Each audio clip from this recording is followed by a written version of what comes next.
اپنی نگاہ رحمت نہ دیکھیا تے مکے چ دو انسان نظری آئے جڑے مالدار بھی نہیں تے ڈنڈے سوٹے والے بھی نہیں. نبی کریم علیہ السلام نے خیال آیا کہ اگر انہاں دونوں چو ایک اسلام دے دامنے چ آ جائے تو اسلام نو اللہ تقویت دے دے گا تے اسلام اتنا مضبوط ہو جائے گا کہ کوئی میرے بلال نو تے نہ مارے گا. او جڑے دو شخص میرے نبی دی نگاہ دے سامنے آئے، ایک دا نام ہے عمر بن خطاب اور ایک دا نام ہے عمر بن ہشام یعنی ابو جہل. ادا اصل نام عمر بن ہشام ہے. نبی کریم علیہ السلام نے خیال آیا کہ انہاں دونوں چو ایک بھی اگر میرا کلمہ پڑھ لوے تو یہ دونوں طاقتور نے، مکے دے اندر انہاں دا روب ایک دبدبا ہے. اگر اسلام دے دامن وچ آ جاواں تے اسلام نو اللہ غلبہ عطا کر دے. سید عالم نے رات نو سجدے چ دعا کی تھی، عرض کی تھی اللہم اعز الاسلام بعمر بن الخطاب او عمر بن الہشام. عرض کی تھی یا اللہ یہ اسلام نو عزت دینی ہے تے مرتبہ دینا ہے، اسلام نو پاورفل کرنا ہے. اگر اسلام نو طاقت دینی ہے تے یا اسلام نو عمر بن خطاب دے دے یا عمر بن ہشام دے دے. اتو آواز آئی سونیا تیرے لباں چ پہلے عمر دا نام نکلیا، اسی ہن عمر ہی دیواں گے، اسی عمر ہی دیواں گے. علماء فرماتے ہیں کہ اگر نبی کریم دعا دے اندر اے فرما کہ یا اللہ میں نے عمر تے عمر دونوں دے دے، اللہ دونوں دے دے. پر نبی کریم نے اپنی دعا وچ عرض کی تھی اللہم اعز الاسلام بعمر بن الخطاب او عمر بن الہشام. یا عمر دے تے یا عمر دے، یا نہ کہندے تے رب نے دوویں عطا کر دینے سن. گرامی قدر حضرات، اعلی حضرت فرماتے ہیں اجابت کا صحرا عنایت کا جوڑا، دلہن بن کے نکلی دعائے محمد. نبی دی دعا دلہن بن کے نکلی. ادھر کونین دے والی دعا کر رہے تھے، ادھر مکہ المکرمہ دے اندر بیت اللہ دے صحن دے اندر ابو جہل اٹھ کے تقریر کر رہا.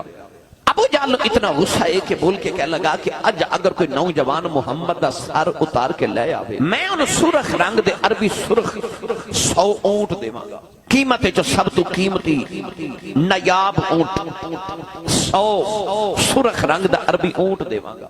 اجتماع دے اندر حضرت عمر فاروق بھی بیٹھے اٹھ کے کھڑے ہو گئے تھے. عمر بن خطاب نے آکھیا کہ تو اونٹاں دا انتظام کر، میں محمد دا سر لے کے آیا. ادھر حضرت عمر فاروق رضی اللہ تعالی عنہ اٹھے، اپنی تلوار پکڑی تے بڑے غصے تے جلال دے اندر مکے دی گلی وچ جا رہے. ادھر نبی کریم علیہ السلام دے ایک صحابی جنہاں دا نام ہے حضرت نعیم رضی اللہ تعالی عنہ، او آ رہے. انہاں دیکھا کہ عمر بڑے جلال وچ بڑے غصے دے اندر ہے. پکار کے فرمان لگے عمر اج تیری تلوار نیام تو باہر ہے تے بڑے جلال تے غصے وچ اکھیاں دے اندر خون بھرے آئے، لگدا بڑے جلال تے غصے چ جا رہے، لگدا جب مکے چ کسی دی خیر نہیں. حضرت عمر فاروق پکار کے کہنے لگے کہ نعیم اج میں مسلماناں دے نبی محمد دا سر لین جا رہا. حضرت نعیم بھی چونکہ کلمہ پڑھ چکے سن مگر اپنے کلمہ تے اپنے ایمان نو اج چھپا کے رکھیا. آپ نو خیال آیا کہ عمر تے میرے نبی ول جا رہے تے ہوے نہ تے ایدے غصے دا رخ نہ پھیر دیواں. آپ نے فرمایا عمر نبی ول بعد وچ جاویں، پہلے اپنے گھر دی خبر لے، اس نبی دا اسلام تے دین تیرے ویڑے پہنچ گئے. عمر فاروق رضی اللہ تعالی عنہ نے اس ویلے فرمایا کہ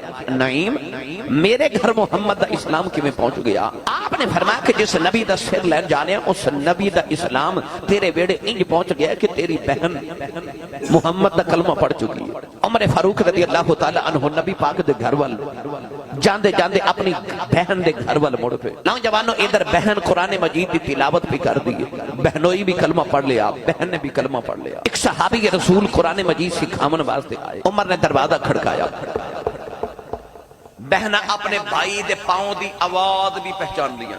عمر نے دروازہ کھڑکایا تے بہن کہنے لگی سارے چھپ جاؤ، میرا ویر عمر آئے. دروازہ کھڑکاون دا انداز میرے ویر دا ہے. بہنوئی بھی چھپ گئے، صحابی جڑے تلاوت سکھان آئے وہ بھی چھپ گئے. بہن نے جا کے دروازہ کھولیا. عمر فاروق رضی اللہ تعالی عنہ نے بہن نے پوچھا کہ دروازہ کھولو چنی دیر کیوں کی تھی؟ بہن نے کہا کہ عمر کی اسے تلوار بھی نیام تو باہر ہے. عمر فاروق نے فرمایا کہ میں سنیا کہ تو محمد دا کلمہ پڑھ لیا. عمر نے جب پوچھا نا کہ بہن کیا تو محمد دا کلمہ پڑھے؟ بہن نے آکھیا ہاں میں محمد دا کلمہ پڑھے ہے. عمر نے تھپڑ ماریا، بہن دا ہونٹ پھٹ گیا تے خون نکلیا. بہن پکار کے کہنے لگی کیوں مارنا؟ عمر نے آکھیا میں تیری جان کٹ دے. بہن پکار کے کہنے لگی کٹ دے، جان کٹ دے، جے محمد دا ایمان ہی نہ رہیا تے میں رب دی جان بھی کی کرنی ہے، میں رب دی جان بھی کی کرنی ہے.